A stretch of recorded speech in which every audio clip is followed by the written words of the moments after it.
Councilwoman. It's a joy. It's an honor. It's a privilege to say that. So, Michaelin, tell us a lot about who you are and what you do and all the good stuff.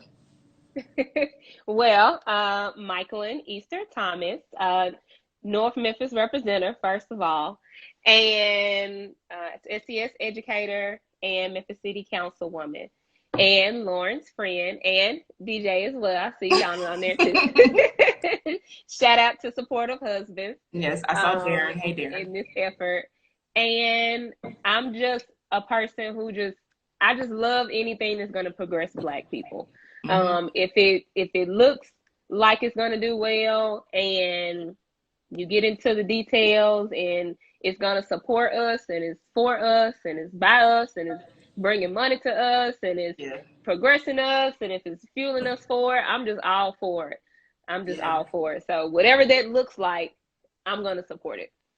Well, I thank you for your support. Michaelin has supported me and Elle's Elixirs from the very beginning, and I am so thankful for that. I was just touching on how important it was for me when DJ and I moved back home. I've lived in North Memphis my whole life.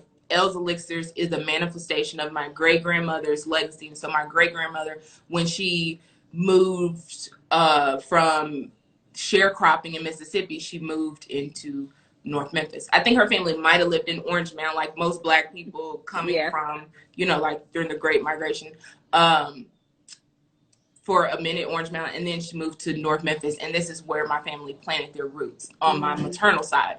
So it was so important for me to not just be a resident, but grow my business out of my community. So we are a proud North Memphis business, and I think it's important, like calling that out and shouting out. But enough about me and Els right now.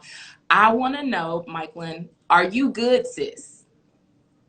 How are you? Tell us about your, wellness, mental health. Michaelin and I talk a lot about skincare, y'all. Like Michaelin's skin is just, it's amazing. And her skin, Michaelin inspired me to like really find my skincare routine and like stick with it and see how the results are. So we talk a lot about that, but let's just talk about you, Michaelin. Are you good?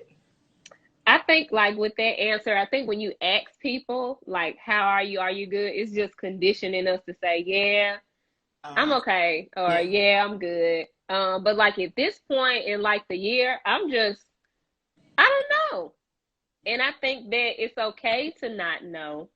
I think that we have to, normalize when people really ask you how you're doing. It's like, okay, well, can I tell this person actually how I am? So I'm telling you, I don't know. Some days I feel good. Some days I don't. This week, like I told you earlier, my skin is doing something funky, so that lets me know that something is going on. So I don't know. I'm up in the air. Some days I feel good and some days I don't. Today is one of those days where it's just like, just push through, get her done, and see how it turns out. Take a nap, go to sleep when it's done. That's all we can do. I mean, that's really all we can do. In the beginning of like the pandemic in March, I was a mess, just because my anxiety was just through the roof. It was changes. It was just so many changes so fast.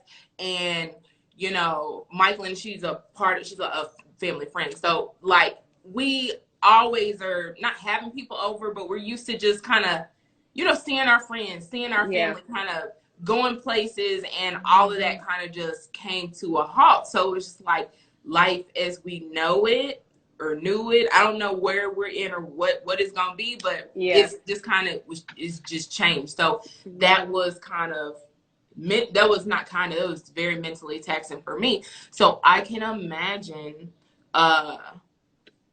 with especially, you were a new elected official and still kind of, getting your feet wet and getting adjusted to things, that transition was like taxing as well.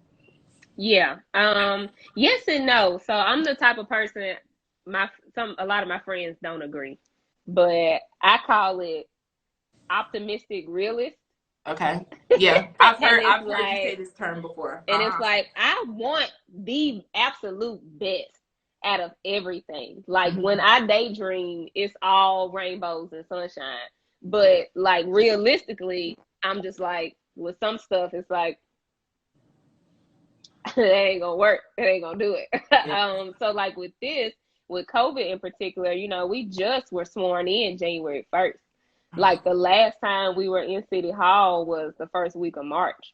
So we hadn't been there since first week of March. So it's like, how do you navigate, one, not knowing a damn thing about politics, and then two, not even being around people to even go and ask them a quick question or look at what they're doing, and so it's like we're learning, the newbies are learning on our own.